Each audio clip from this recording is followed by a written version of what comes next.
কত রাত আসে কত রাত যায়, তবে 14 তারিখের রাতটা একটু ভিন্ন। তাই তো নিদ্রামগ্ন রাত আজ জাগ্রত।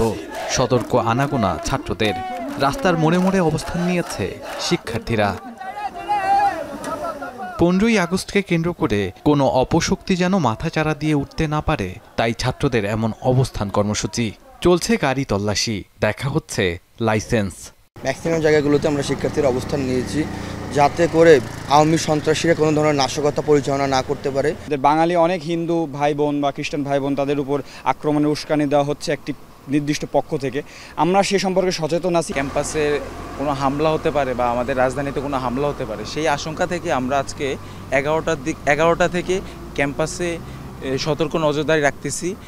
রাতের কালো আধারে অতীতে হয়েছে অনেক হামলা ও নানা চক্রান্ত।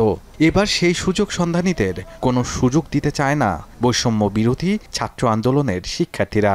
দলে বলে নিয়ে নাকি ঢাকার ভিতরে ঢুকতেছে, তো এই কনসেপ্ট থেকে আমরা আমাদের ছাত্র সমাজ সবাই এখানে উপস্থিত হই। যে স্বৈরাচারের কারণে আমাদের এই হাজার হাজার মানুষ মারা গেছে, তাদের কোনোভাবে আবার গণ অভ্যুত্থান হয়ে তারা যাতে আমাদের এই গণ অভ্যুত্থানকে ব্যর্থ করে দিতে না পারে, সে বিষয়ে আমরা সজাগ দৃষ্টি রাখছি। আমাদের ভলান্টিয়ার্স ভাইরা, আমার ছাত্র সমাজের সকল ভাইরা কাঁধে কাঁধ মিলিয়ে এই জায়গাতে আছে।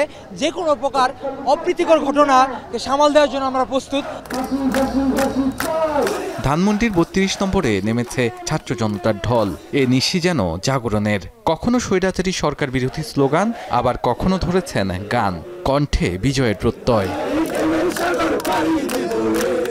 বৈষম্য বিরোধী ছাত্র আন্দোলন থেকে আমাদেরকে বলা হয়েছে আমরা এখানে জাস্ট তদারকি করার জন্য আসছি। তো এখানে আমরা দুই পাশে আমরা অবস্থান করছি। বাসা হচ্ছে এখানে, আমরা এখান থেকে এখানে পাড়া দিতে আসছি। আওয়ামী লীগ যুবলীগকে বলতে চাই, গর্ত থেকে বাইরে হন। টি-20 খেলা শেষ, আমরা টি-10 বাংলাদেশ যুগে প্রবেশ করতেছি। টি-10 খেলবো আপনাদের সাথে।